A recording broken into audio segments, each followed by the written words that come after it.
Hi everybody and welcome to Possum Stamps. I'm Allison Cope and today we're going to be making a Christmas card. Today we're going to be using some of our amazing new Christmas products. We're going to be using our Berry Christmas. We're going to be using Just Sentiments Christmas. This is an awesome set. If you want something to even just decorate the inside of your cards with great messages, this is the set for you. This is a must-have. And then, of course, we're going to use our fabulous Deck the Halls. All right, let's get started. Not only are we going to stamp, but we're going to use this beautiful stencil called Snowflake Flurries. So, for our card today, we're actually going to be making our own pattern paper, because why not, right? So, I'm going to start off today by creating one piece of pattern paper, and then we're going to cut it into smaller pieces. It just makes for easier process when you're just using one sheet of paper. So I've got some pretty blue inks out today, and we're going to start by kind of shading our piece of paper first. So for this easel card, we need a little bit of pattern paper, and that's why we're making our own. So I'm going to start with my lightest blue, and I'm just going to blend it. Now we don't need this whole piece of paper. This measures, let's see, I have everything written down for you guys. So your own pattern paper, start with a 4x11. So this is a 4x11 piece of cardstock. And then we're going to cut it down into two smaller pieces to go on the inside of our card and on the outside of our card. So I'm just going to put fast mode on here, and I'm just going to blend my three blues together using my darkest blues on the edge, and then we're going to use that beautiful stencil.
All right, let's bring in our stencil.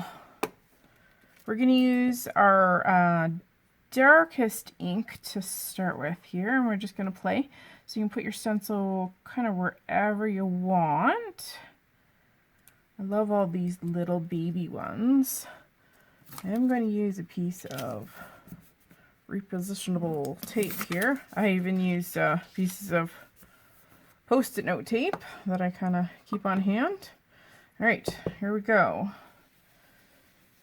And you can be as generous with the ink as you want. You just kind of decorate it and use that stencil however you wish.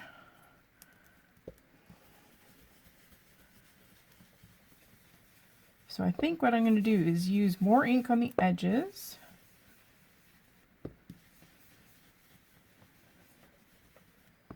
and use just a tiny bit lighter ink in those center portions, so just not as heavy. Just going over all of those beautiful images, making sure I get a little bit of ink in all the holes. You could even use a darker ink for sure, like you could go even almost a navy would be beautiful.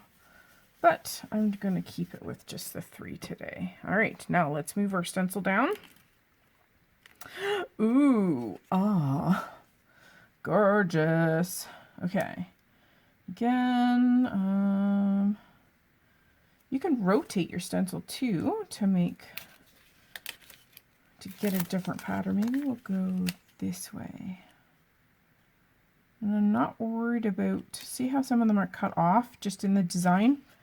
It really honestly won't matter in the end. And you can also put your designs on an angle too. I want a little bit of, I want to get as close to that other design as possible. Excuse me. All right, and again, I'm going to go darker kind of around the edges. And lighter towards that lighter center. But you can have fun. This would be a great time to maybe get out some glitter paste or something 3-dimensional to use. Glitter paste would be awesome on this. Even like stickles, you could just use a palette knife and some stickles. Another fabulous way to use your supplies. Or you could even go over it with a Copic sprayer, whatever your heart desires. So let's take a peek and see what we have. Oh, that's gorgeous. Look at that. Now, I highly recommend that you now take your stencil to your wash bin, your sink, and give it a good rinse now. That'll prevent staining for future use. Okay, on with the show. So I want to add some sparkle to this as well. And I have this Fine Tack metallic paints here. And I'm just going to use my sprayer and get the little pans wet. Now, this stuff you really have to give it a good stir to get the pigments to rise into the water. If you don't, then it's just basically putting water on your project. So you have to make sure that you mix in those heavy pigments.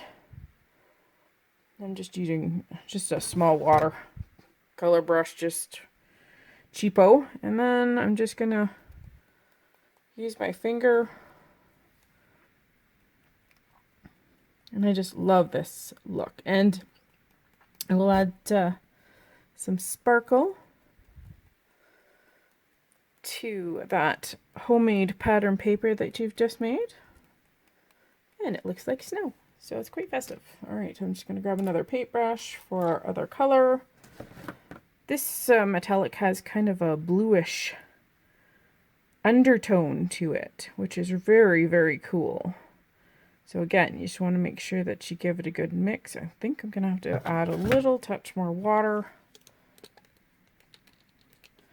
to that pan. It's not quite wet enough. And of course, this would look really good with like a gold or a copper splatter. You could even go with that kind of dusty blue. All right, and just a few more splatters. If you like finer splatter like I do, try using an old toothbrush. I mean, you can go to the dollar store and get yourself a new one. I actually have 2 toothbrushes. I use one with white paint and one with black paint, and I always have them on hand. So there we go. We are now finished, finally, with our own pattern paper. We're going to set this aside to dry, and let's get to assembling and stamping our card. Okay, we have 2 greeting areas on our card today. And we're going to be choosing 2 of the sentiments from the Just Sentiments Christmas stamp. And basically all the dimensions for this are not only listed below, but I also have them here. So you can refer to these sheets, or you can refer to my blog post or the information indicated below. So all cardstock bases I've indicated, which are the base whites, these 2 base white pieces, colored matting, which is all the dark blue, and then the stamped cardstock pieces, which are the sentiment pieces. Okay, those are your reference points. And this is the panel that we're going to see on the front of the card, and this is the panel that we're going to see once the card is propped open. So just to kind of give an idea here as to what you're going to do. We're going to put some elements kind of in the upper left corner and the lower right corner. So you kind of want to keep your sentiments towards the center-ish, upper center for here, and then here can be centered. I love the Hope the Holidays Bring You Many Reasons to Smile, so I think we'll use that on the bottom. And then I love the Believe in the Magic of the Season, and that fits perfectly on that. So let's stamp those out. I'm going to bring in my Mini Misty. I'm going to set our stuff aside here. We'll put this one in the lower corner, and we'll put this one in the upper corner. Okay, here we go. And of course you can use your corresponding blue inks for this, because then everything is magi-magi. All right, so you just want to find the center point here. That looks good. And Believe in the Magic of this Season, which is fabulous. And I think we'll go kind of upper, not quite in the middle, but there we go. Position those, and then just double check that they're straight. The one on the bottom is not straight. And that is the beauty of the clear windows here and the etching on those windows. So let's fix this one. All right. And it wouldn't be stamping if you didn't have a cat hair on your stamp. Okay, so I'm going to go for our mid-tone blue, and I'm just going to ink up both sentiments. And this is the beauty of the Misty. You just stamp it and go, and if you didn't get it the first time, you sure as heck can go back for a second time.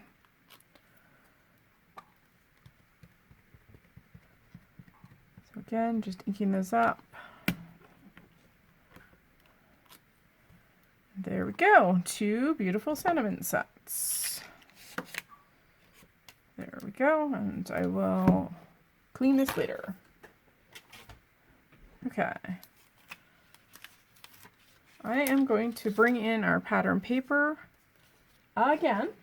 Yep, again.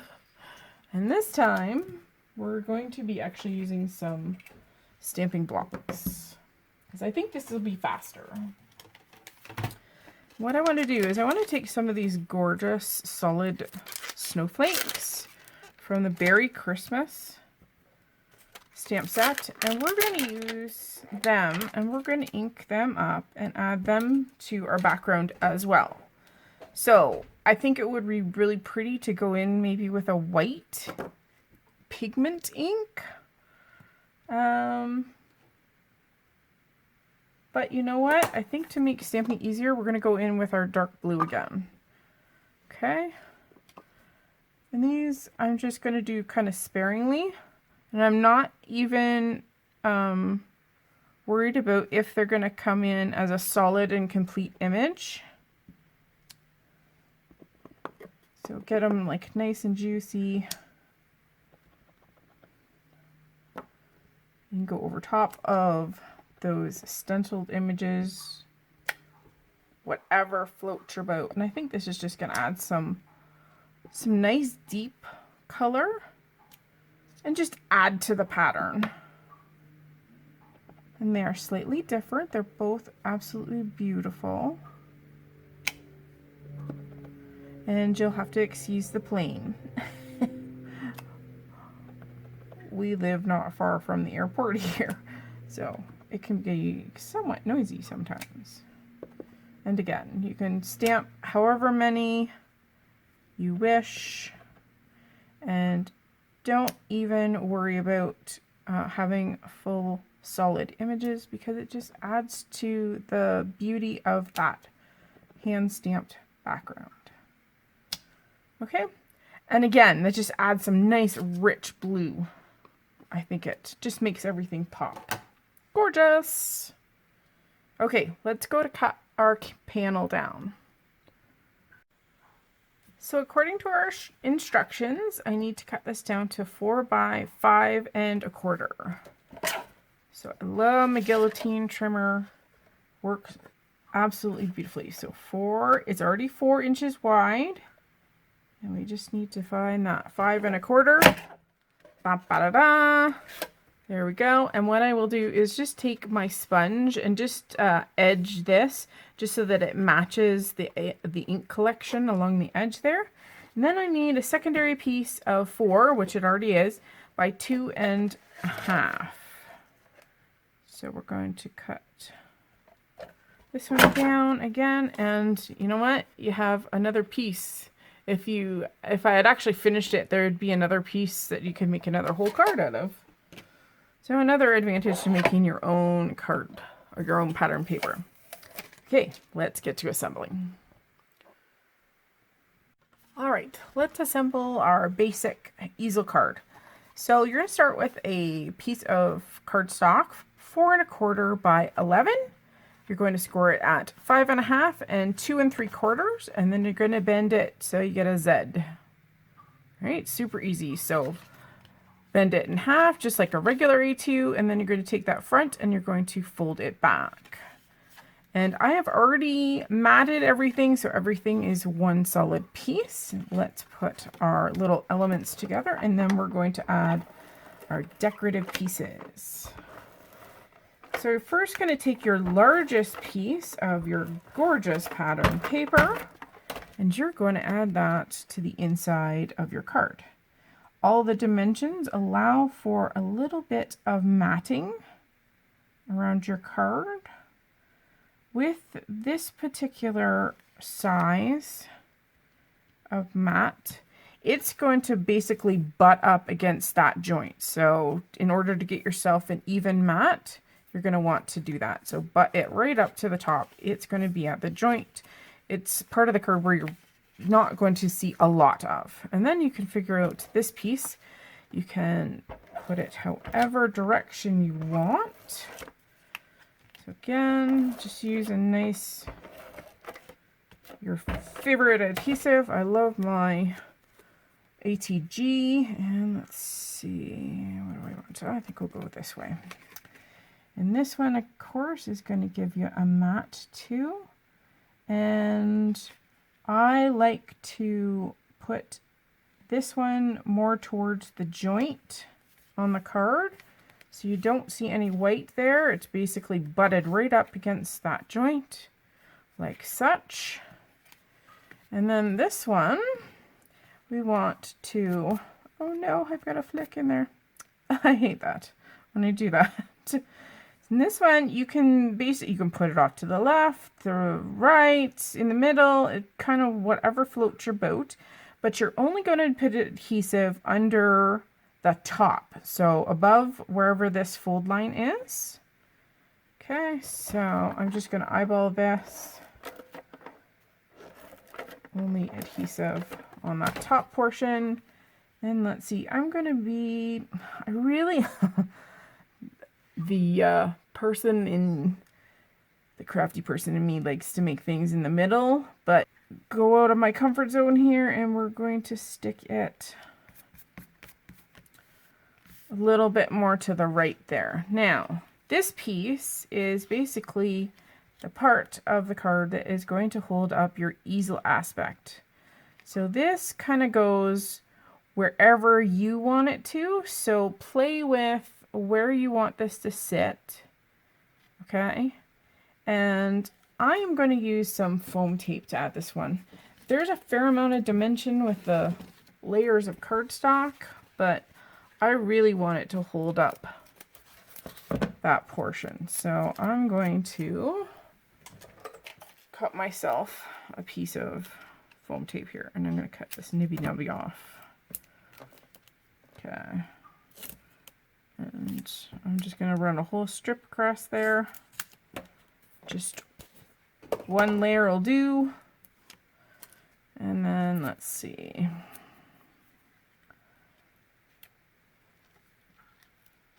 And then you can play with where you want to put this. Now I am going to center this one and find where you kind of think it looks the best. Give it a press, and there we go. And now let's add some baubles. Because it's beautiful. Look at that gorgeous pattern paper. But I really, really want to dress this up. And maybe we can put one down here to cover up this side. And I'm getting blue fingerprint all over my card. But that's okay. It's homemade. So let's go and make some fun ornaments. So I've chosen this kind of swirly one and this striped bauble, and I'm going to go back to my dark blue ink, and I'm also going to stamp these out.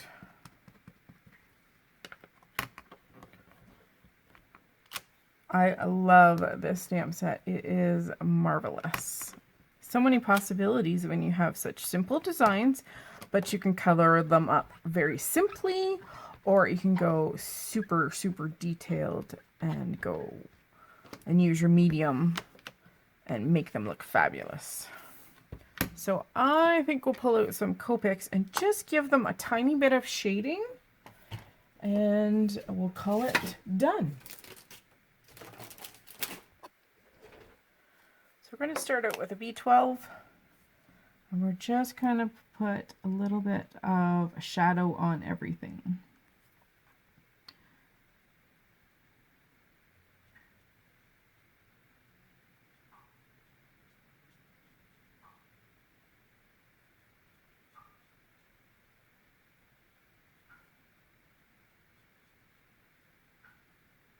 I'm keeping this fairly simple.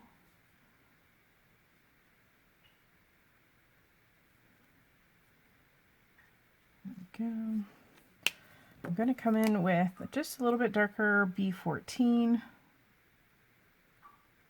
Just enrich some of that. Just make it a tiny bit darker. You just wait. We're going to come in and blend and just make this a little bit smoother. But I want to keep the beautiful line work fairly simple, because basically it's your beautiful pattern paper that you made that you want to be the showstopper. This is just kind of like bonus.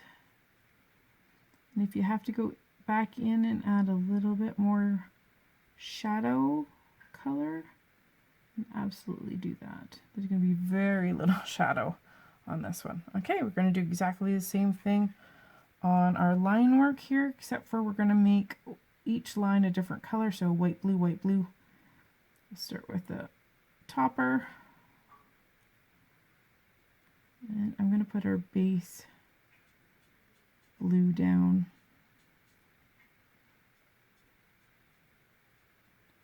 On this one.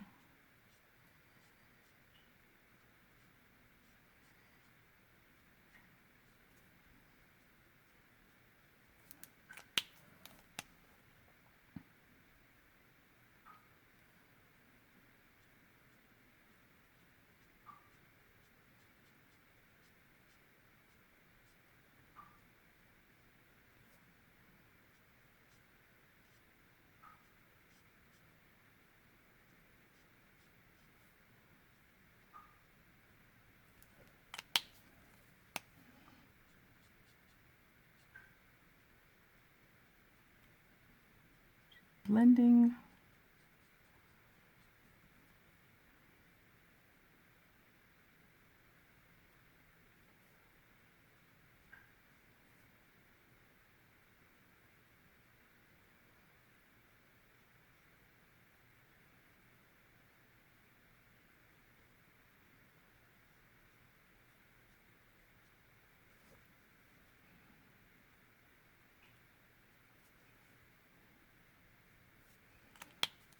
If you want to soften anything, just go back with your 0 marker and you can just soften those edges just a touch right there.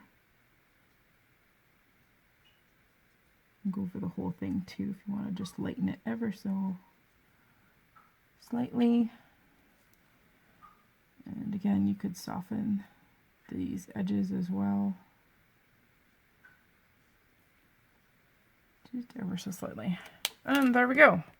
There are coordinating dies for these. I don't happen to have them, but I'm going to go and fussy cut, and then we're going to add them to our card. All right, let's add some decorations here. We're going to use this fabulous little round fella to cover up our sentiment. I'm just going to put adhesive on just that one side. And we're just going to make sure that the bauble covers it up. And then we're going to put this little fella up here. Now, because it sticks off the edge, I am going to put a tiny bit of foam tape on the top of that, just because otherwise it's going to bend, especially in the mail. So we'll put a little bit of foam adhesive there. And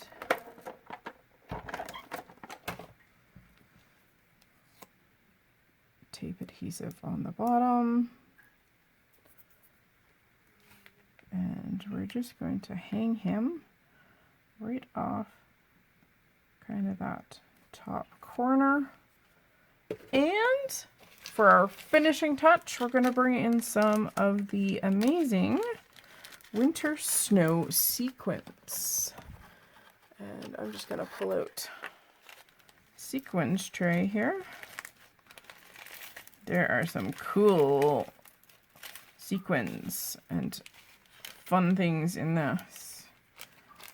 So this is jam-packed full of fun stuff. So I'm just curious what we can find here. I really like the white and the iridescent.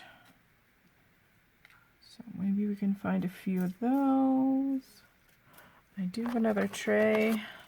There are some gorgeous large snowflakes in this set. So I'm going to pull out some of those, and then we're going to use some wet adhesive and adhere some of these fellas down. I wonder if there's some baby ones hiding in. Let's go. So now sequins are the crafter's best friend, let me tell you, because if you have any ink spots or boo-boos, that's where your sequins should go. They hide all kinds of things. So I actually have a tiny little smudge here. So guess what? That's where, kind of like this iridescent blue one, it'll stand out a little bit better than the white one. And that's where you are going to go, little fella. I have another little white one in my hand here. I really need to be using my tweezers. Very helpful. Again. And this glue dries clear, so let's see, we need another, I don't know if this will look, yeah, this will look okay. I'll put a little bit more glue up here though. Okay. There we go. We need a dot of glue for this little fella here. And again, this is why you use tweezers. I like to do clusters of 3s or 5s, something that's odd. And the fun thing to do is to tuck things. So for instance, like this is held up with foam adhesive, so let's do a little tuck. So that's kind of fun. And then maybe we'll do another fella up here. We'll pull in one of the iridescent ones here, and we'll do a little tucking. Again, at the top. And we need maybe one more little baby one. Can we find a little baby one in here? Oh, there's a nice little white one. Ah. Oh, and it flipped over. Of course it would. All right. There we go, with a few added sequins. She's a masterpiece. And look, it's even peeking out from behind the bauble, so that's super cute. Awesome. Well, thanks for joining me today. Don't forget to hit the subscribe button. Everything that I've used today is linked and listed below. And I hope you give making your own pattern paper a try, because, I mean, you can have so much fun. And I'll see you again soon. Take care. Bye-bye.